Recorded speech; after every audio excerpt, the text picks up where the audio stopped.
Two men journey to the bars and restaurants of Scandinavia to find amazing beers, always with the same question. Hey, what's on tap? It's time to find out. Hey man, how you doing? Hey son.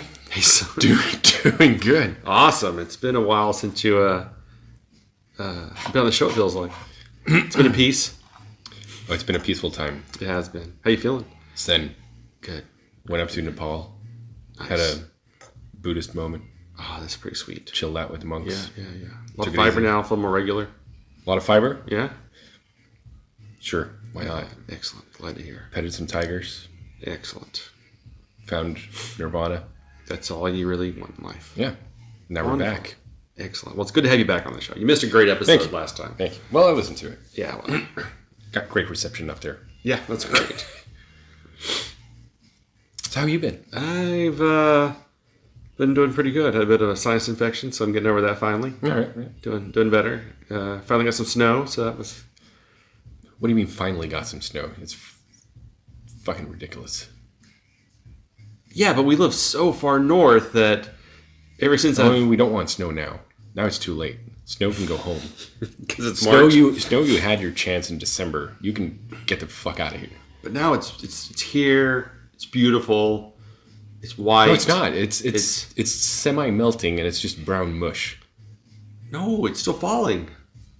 Well, it can stop that. It can stop doing that, like now, right away. No. It'll all melt really quick, so it'll be gone by next weekend probably. No, because this weekend we're getting a huge snowfall and even like Nice. minus 11. Score. No, it's not Yes. score. It's bad. Score. It's terrible. Oh, man. It's like the worst news. It's just worse than the time they It's changed the formula devastating. of Coke. It's devastating news. No, it's not. Yes, it is. It's good stuff, man. It doesn't last very long. It's here a few days and then it goes away. The only upside to it is that Remmarlöv and Malmö Brewing put out a heavy imperial stout of coffee. Hey, you know what? This is our collaboration. This is a two breweries make something better together episode. Exactly. Because we picked two beers today. And it's local. Two Swedish beers. Yes, they came out at Systembolaget this week. Yeah. So for those of you who are not up to date yet, this is a Systembolaget release episode. Yes, because we did not mention that until just now. No, exactly. So now they're up to date. Now they're up to date. Excellent.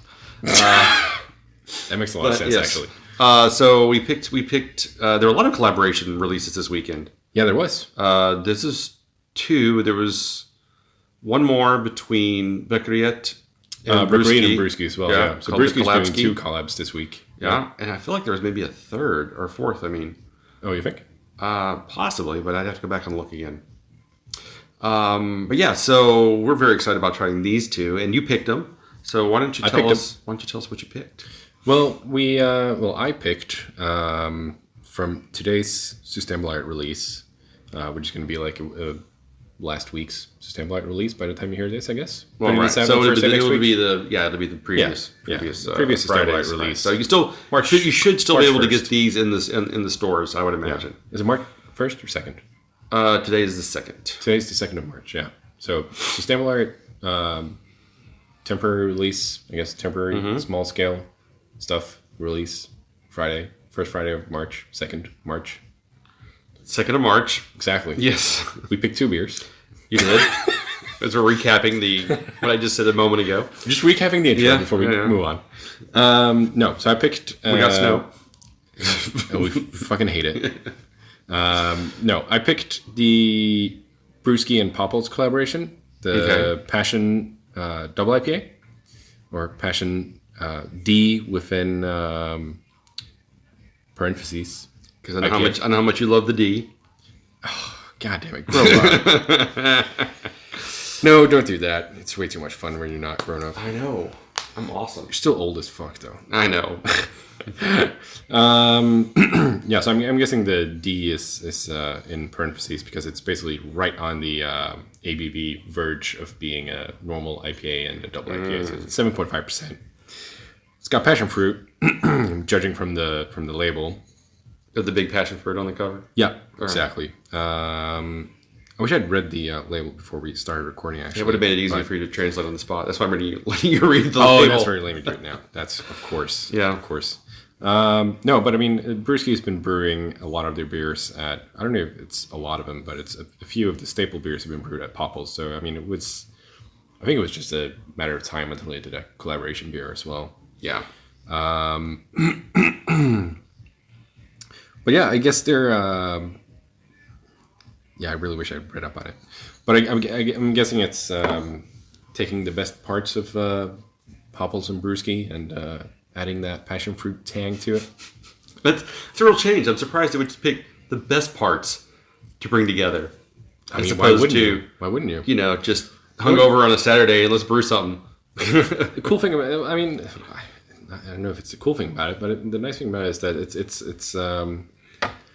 it's straying away from. I mean, the Brewski IPAs of late have been quite hazy. Mm-hmm. This is not very hazy, but you can get that really nice passion fruit smell off of it. So it reminds you of the passion fruit IPA.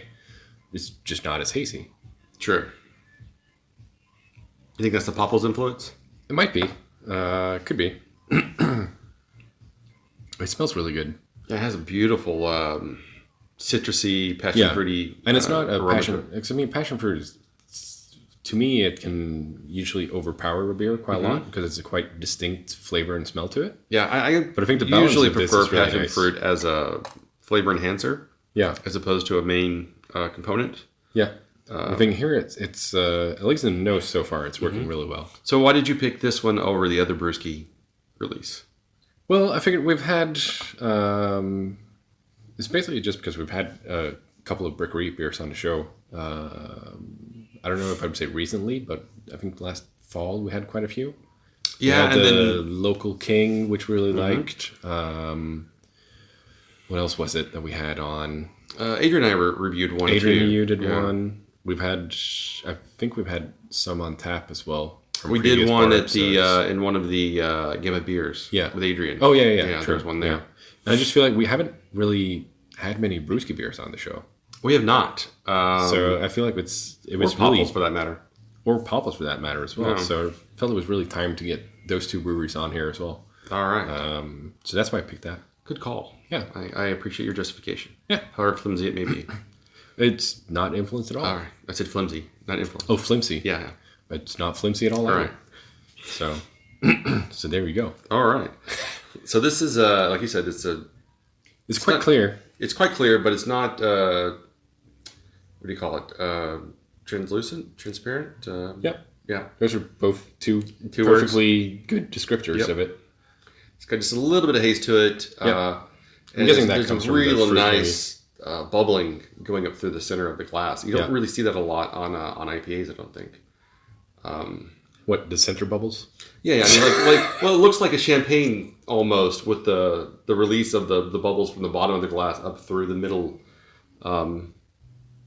Sure. It does. It's really nice. I like that. It's pretty. All right. Cheers. Grumpy bastard.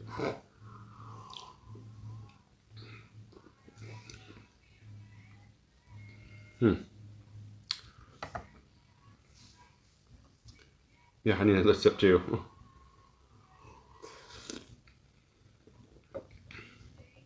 Not sure how I feel about this. It's not really giving me the IPA-ishness that I want off of it. And the passion fruit's coming off kind of weird for me. Yeah.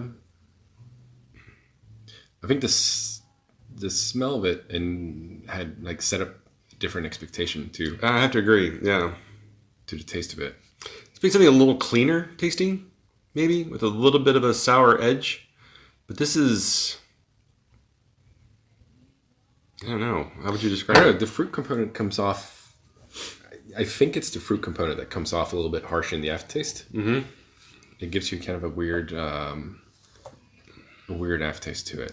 I mean, I think what I would have wanted from it would have been more like the other Brewski IPA, like tropical hop aftertaste to it. Yeah, I'm not getting that pleasant. at all. I'm not getting that from this either, no. Yeah, this is kind of going... It feels like it wants to be more of just like a straight up... West Coast IPA. Yeah, West Coast style IPA with a passion fruit addition, but it's just not hitting that. It's like somewhere in between, in the middle of like a West Coast IPA, and there's like really juicy tropical IPAs as well.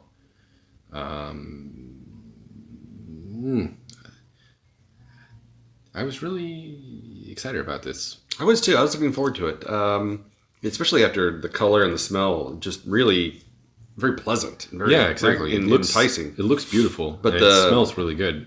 But I really getting kind of an alcohol nose to it. Yeah. Much more than I would expect from a 7.5%. I'm not really getting much of an alcohol nose on it, but it's a bit of a weird aftertaste for me. Yeah, but the aftertaste is really killing it. Yeah, a little bit. That's kind of a shame. Yeah. I was really rooting for this one, actually. You're broken my heart, man. You're supposed to be the best of us all.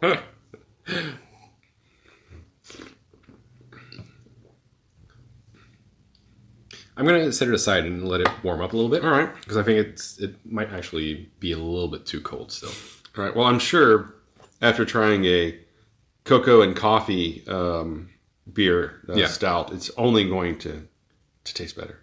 I think so too. Okay. Because the second beer I picked. The second beer is from Remmarlov, and this is our second beer from them on the show. Because we had the Christmas beer. Yeah. Haven't we had any more? I don't think we have. Didn't we have the House Pills on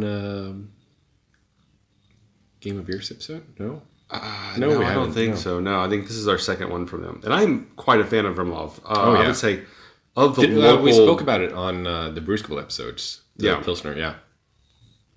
Of the Malmo, local Malmo brewers, they're one of my favorites. I just think that he does really good stuff. It's extremely clean, consistent, and beautiful to style stuff. Yeah. Just real classic, traditional, straight down the line, beautiful example of real traditional styles. And again, like we talked about on the Brewski episode, the Pilsner was one of the beers that got a ton of praise from other brewers. They were really excited and amazed at how crisp and clear and clean that Pilsner was. Exactly.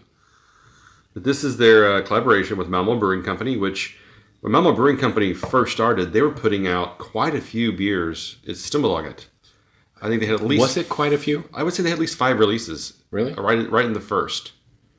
In those... was that a cacao porter is the only one that I know of that they put out. No. They had 3 to 5 different releases at Systembolaget. Really? Yeah.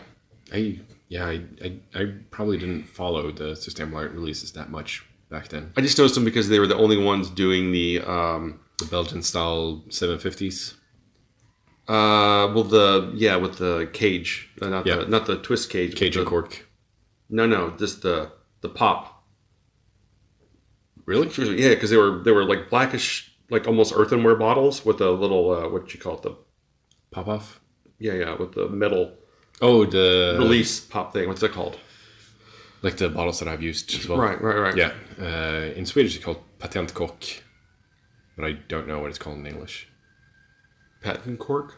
Patentkork. Yeah, patent cork. I don't know what that is. So if you think of like a Grolsch bottle, exactly. Well, pop off top. Pop off top, right? Yeah. So they were doing those. Yeah. All right. They had a few releases of that, but since then, they haven't. I can't think of a single release they've had in Systembolaget, and that was like 5 years ago. Yeah. Yeah, because that was when they first started. How long have they been around? They just did. It's 2010. Oh, so 7 years ago, I guess, because it was literally when they only had that attic space. Okay. So that was. I don't know if it's 2010. I seem to recall that it says 2010 in their logo. Yeah, very possible. Yeah, so it was whenever they first started, they only had the attic, the very, very top attic space. That was when they were doing releases. I was not a huge fan of theirs at that time. It wasn't until they opened up the 2 stories below, the tap room below, that I really started appreciating more of their releases. But this has just a beautiful... since 2010 it says in the logo, so... This just has a beautiful little foamy head on the top. Yeah, and the foam has been staying on there quite solid for quite a while now. Yeah, just a really beautiful coffee nose on it, made with, Love Coffee? Yeah. So it's a big Skåne, Malmo trifecta there. It's got a super nice coffee smell to it. And it comes in at a 9% ABV. 9%, yeah. It almost kind of smells like a coffee milk stout. All right. Cheers. Cheers.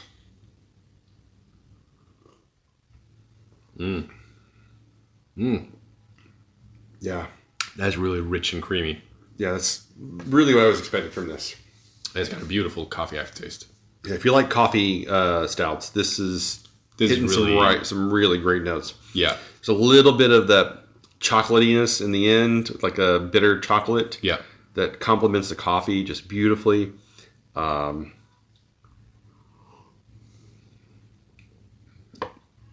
It's got a great sweet up front. Yeah. It just finishes in a beautiful roasty coffee and slight cacao flavor. Yeah, really clean finish though. Yeah. I mean, But I think that's one of the consistent things about Remmarlöv's beers. They're always extremely clean. Yeah. And just high quality, firm. Yeah, I mean, just the aftertaste and just like breathing in and out, you just get coffee and chocolate. It's quite crazy, actually. Wow. Might have to go back and get a few more bottles of this. Yeah, I don't know what the shelf life on this would be like, but I bet that you can do. You could probably store it for quite a while, but I mean, it's got a 2-year shelf life on it. Yeah, I mean, I think the best before dates is just usually a Systembolaget requirement. Well, I think most places do have to have a best before, but I mean, it also is a kind of just a general indicator of. And it's also a coffee beer, so I mean, the coffee is going to fade after some time, but I think this is beautiful as it is right now. Mm-hmm. Yeah, I might have to pick some of these up tomorrow. Yeah. These are really nice. Mm-hmm. I do a couple and just put some back and see how it ages out over time. Yeah, that'd probably be a good experiment. Yeah. So yeah, we didn't give you the name of this. It's the Collaboration Breakfast Stout brewed with coffee and cacao. Yeah. No, these are probably the 2 Swedish beers that I was most excited about from this release. All right. Because it was a pretty good release this time. It was, yeah. Much better than I was expecting. I was looking forward to the Mubit, which was from Northern Monk. Yeah, that was supposedly a special Swedish release. They got. It was on shelves at some Systembolagets before they pulled it off. Really, I wonder why they pulled it off. I have no idea. Interesting. Yeah, and I wonder if it'll show up again later. It's probably going to show up at a different release date. So it's kind of crazy. Does not bode well for an IPA. Oh, was it an IPA? I'm pretty sure. Wasn't it a milk stout? How'd you say that? I thought it was a milk stout. I thought it was an IPA. No, I thought it was a milk stout. Well, if only we had a phone and we could look it up on it. So. The other releases, I was looking. I got the Mikkeller Spontan Passion Fruit. Yeah, there was another passion fruit beer. Yeah. Yeah, so I'm looking forward to that because I really enjoyed the Spontan series. It's a really good series, yeah. And then there's the Dreifonteinen. The Oud Creek. Oud Creek. In big bottles, actually. Yeah, 750 bottles. And, I mean, that one has been actually tough to get from Belgian web shops. So I'm really excited that we're getting more of that stuff at Systembolaget. There's a crazy amount of Dreifonteinen. Yeah. Because you can get the 750 Armand Gaston, you can get the 375 still. Yeah. You can get, of course, the 375s of the just regular Eau de Gueuze. Yeah. So there's like 4 or 5 different Dreifonteinen beers available at the and there was the Systembolaget. because there was a big restock from Brill and Belgo Deli yesterday. Yeah. I picked up a couple of things off of that. Yeah, so that was when the big bottles of Armand Gaston as well came out. It was the Tilken bottles as well. Yeah, there's a couple of Tilkens, and those sold. The Mure and was it the Ketch as well, or was only the Gueuze and Mure? Gueuze and Mure. Yeah. And then and they were sold out of that. I tried to get. Oh, those went fast. Yeah. And then you had a lot of Dreifonteinen stuff. Yeah. So both the Gueuze was available in big and small bottles as well. Yeah. So. It's really nice because when you go on web shops and you see it, it's like, whoa, that's kind of crazy expensive. Yeah. Well, yeah. A little bit. It's a little pricey. Yeah. They know the name and they mark it up a little bit just for fun. Exactly. But I mean, judging from what other web shops are marking it up with, it's not too bad. So I like to move it. What is it? It is an imperial IPA. There you go. And it's actually a collaboration beer, that one as well. So that was probably the additional collaboration beer that you. What is it a collaboration between? It's Northern Monk and Wylam. Oh yeah. Yeah. That's a. So and it's an answer to the recent clickbait articles about IPAs giving you man boobs. I had not heard that. Yeah, that is what it is. Excellent. But here's what we know. There is no evidence that IPAs are giving you man boobs. I would be very surprised if that was the case. Yeah. If they were soy-based, I could maybe believe that was something that would be happening. But exactly. There'd be a lot more moobs out there There would be, yeah. if that was the case. There would definitely be a ton of moobs everywhere. Oh, yeah. All right, so you want to venture back into your double IPA land? I think we're about ready for it, yeah. All right. Let's give it another swill before we give a final grade. Yeah. It smells better, I think. Opened up a little bit more, a little more floral.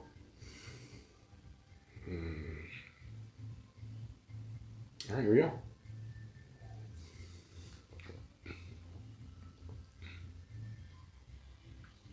It's a bit better, but still has some problems. There's still a weird aftertaste to it. Yeah. This is one of those where you taste it and go, I wonder if they really hit what they were expecting to hit on that. Yeah? Because I'm kind of wondering what it was they were going for that the brewers got out of this that we're not getting. Yeah. You're so perplexed or constipated. I'm not sure which. Maybe a little bit of both. Yeah, probably. Yeah, it's not really hitting the spot for me. Yeah, so I'm gonna just jump out here and give that the double IPA. Does it even have another name? Passion DIPA. Passion DIPA. I'm just gonna get like a 2.25. Yeah. Yeah, I'm very disappointed. I think it's just a muddled mess. Oh wow, that's harsh. Well, I mean, I'm giving it 2.25. I'm not gonna damn it with faint praise. I'm gonna call it like it is, man. That's what we're here for. I know. Yeah, I mean, it's a little bit of a shame because I mean the other stuff that both of those breweries put out is usually really good. I know. I really want to give it a high grade, and Yeah. I'm not just like trying to slam it because I think that it could be so much better. I really think that this is just a real miss by two brewers that usually do something really great, and then sometimes sometimes you get two great brewers together and they just can't get their geniuses working at the same time. I think this is one of those cases where I think they're probably going to do something else in the future and make some sweet, beautiful beer love and have a beautiful little beer baby. And this was just not one of them. This is not one of them. Yeah, it's a real shame. Yeah, I had really high hopes for this one. But yeah, I'm not going to be quite as harsh as you, but I'm still going to give it a 2.5. All right. It's right there in the not quite as middle harsh, of the road, but still. But it's in the middle of the road. All right. It's Middle of the road. 2.5 out of 5. All so. right. Let me see. Are you gonna finish it? I don't know. Yeah. See, that's what I thought. All right. But I mean, we do have one more episode of quite heavy beers to do as well. Don't spoil the process, man. Well, Don't pull back that curtain. calling it like it is, man. All right, fine. All right, and the Remmarlov Collaboration Breakfast Stout. Well, they hit it out of the park on that one. Yeah. So I'm actually going to rate that quite high and give it a 4.25. Yeah, I'm right there with you. Yeah. I think this is just a really great, amazing, solid beer. It's hitting a lot of the notes that I want from a imperial stout, and especially a coffee imperial stout. It's a beautiful beer. I really like about it. The blend between the chocolate and the coffee is just perfect. Yeah.